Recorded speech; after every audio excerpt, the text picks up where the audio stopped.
Hey YouTube, Wheelchair21 here, and today is the rolling review for Ultra Act, Ultraman Ginga. Ultraman Ginga in package, in the regular, seal package case that holds them. As you can see, comes with 4 pairs of additional, not 4 pairs, but 2 pairs of additional hands, 2 pieces, his color timer, and a piece to hold in the back to help him fly, the cross shot, and the Ginga Saber. 2 of his beam effects that are featured in the show quite frequently, and while obviously that's all he comes with, he doesn't come with any of his other moves or effects, nor do I expect them to release a Tamashii effect set later on for them. They might not, but honestly the jewels on his bodies do not come out. And also it comes with a little cool miniature poster for Ultra Act Ginga, because they screwed up once, they had to make it Tiga Reborn. Yeah. Thanks, Tamashii. Thanks. You fixed a goof, like 4 years later. Well, I'm actually going to have to retract my statement, because as I was in my intermission, taking the figure out of the packaging and getting the figure ready to review, I discovered something that I didn't notice yesterday when I first took it out of the box, before even planning to shoot this review or doing it.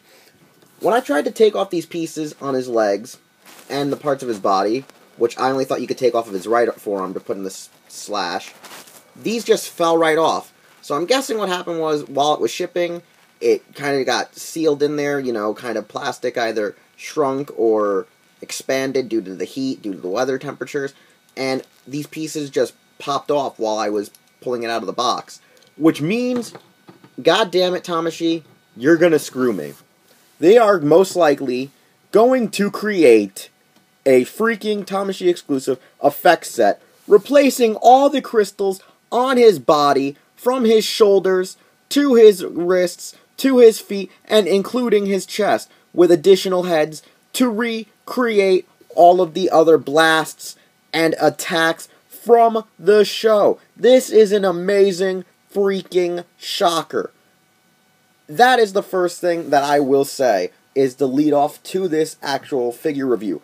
Overall, though, the figure has the basic Tamashii brand, Ultra Act / Figuart kind of body, and it's amazing. It's a little loose in the waist. This is probably the loosest joint you'll find on this body, probably, in my release for the figure. Everything else is nice, tight, and snug. Keeps the body sturdy and slender. Really looks amazing. Really draws off the character. Looks fabulous. I love the whole crystal effect. I like the designs. I like the silver. I like the red. It's the cool thing how they made this Ultraman. They made him really honestly, I feel like he's based on Cosmos. I feel like he's based on the next. I feel like he's based on the original himself. I mean, there are so many pieces to this puzzle, and there's actual trivia on his Wikia page to what each design and piece is really supposed to be based on. But to me, initially, I came up with, Mabius, Cosmos, Nexus, and the original, Hayata for my design idea of what it meant, how it was based off of it. And some of it is correct, some of it is wrong, but overall, I just love the designs. He has some basic effects, as seen earlier, which is his Ginga Saber, which looks more like his Ginga Slash, because there was a misdub, if I recall, misdub or mistranslation for the move. But it overall just clips right into the figure, because the pieces actually do come off. This is actually, his first attacks ever used in the show. We see it in episode 3. It's literally the firebolt, the lightning bolt, and then this nice clear slash effect, which is almost the length of his entire leg.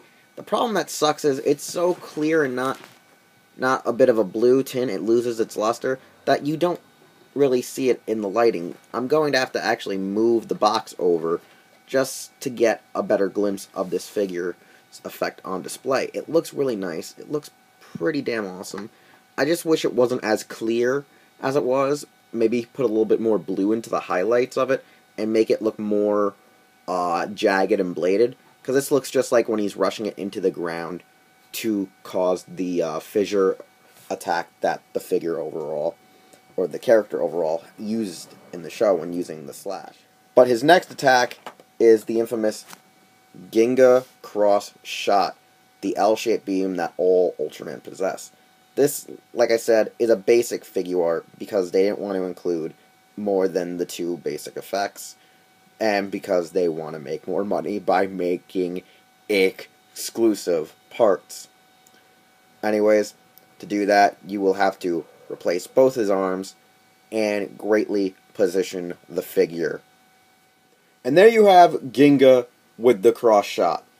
Obviously, it has similar grain and wave effect like a frozen waterfall for the actual beam. The nice galactic spiral that is on his forearm where the energy is dispersed from looks amazing. It looks great. The figure overall is probably one of my favorite designs in the whole line. I like it. I like the character. I like the design. The show, it needs a lot of work on it. I mean, the Mirai ain't what it used to be, nor will it ever be, honestly. The Zero series was actually pretty damn good, and I take back a lot of the bad things I said about it, even though, it was in the heat of the moment, and I just, I have a thing for when new people get into shows and they don't look back at the history. Anyways, that's a whole other story that you'll hear on a podcast or two. But it's time for evaluation time, since I am a connoisseur. Anyways, this Ultra Act has a beautiful design. Just amazing. It really embodies the features of the original Ultraman, with also having visionary additives to the design to make it more modern day-esque. Even though this is not a remake of not Hayata, this is Ginga. He is supposed to be just a brand new Ultraman, but at least spots on to the original and certain other features throughout the series in general. His accessories are limited. However, the sneak that Tamashii did is wonderful. I mean, I'm kind of pissed now that they will be making that exclusive effects set. I'm glad, though, it's a little bit cheaper than I was originally thinking from my initial handlings with the figure, because of how the pieces were actually stuck in there the first day when I opened up the toy. I like the effects that come with it. I like the overall design. I like the points of articulation. I only have one flaw, so I'm probably going to have to just make that joint a little tighter, with clear nail polish. Overall, I enjoy it. I love it. It's great to have on display. It's one of my favorite Ultramen next to Zero, 7, and some of the other original Showa Ultra Brothers designs. Honestly, I can't wait to have the Ginga Change series for Ginga Strongium and Ultraman Victory. They won't be as amazing as an Ultra Act because of how accurate they're supposed to be designed for a figure. But I'll just love to have a real Ginga toy to actually play with, just maul around with when I'm bored and just need something to keep my hands busy when I'm not playing a video game or writing for Hirotaku. Anyways, I recommend, if you love Ultraman, if you actually love Ginga for the show and the design, get it. Overall, it's a pass, and I would say just try to get it on sale from Amazon. But if you really want it now, go to CS Toys, go to Hobby Link Japan, go to Big Bad Toy Store, and also check out AmiAmi and or Hobby Search. Or you can always ask a middleman. Because this is a figure to not sleep on. Get it while you still can, or get it while it's well stocked at Amazon through Bluefin. I love it. I like it. I can't wait to see if Tamashii goes through and makes the exclusive effects sets for Ginga Firebolt, Ginga Thunderbolt, and Ginga Comfort, and all those weird other attacks he had throughout the series. Anyways, you can subscribe to me here on YouTube, like and or share this video to Twitter and or Facebook.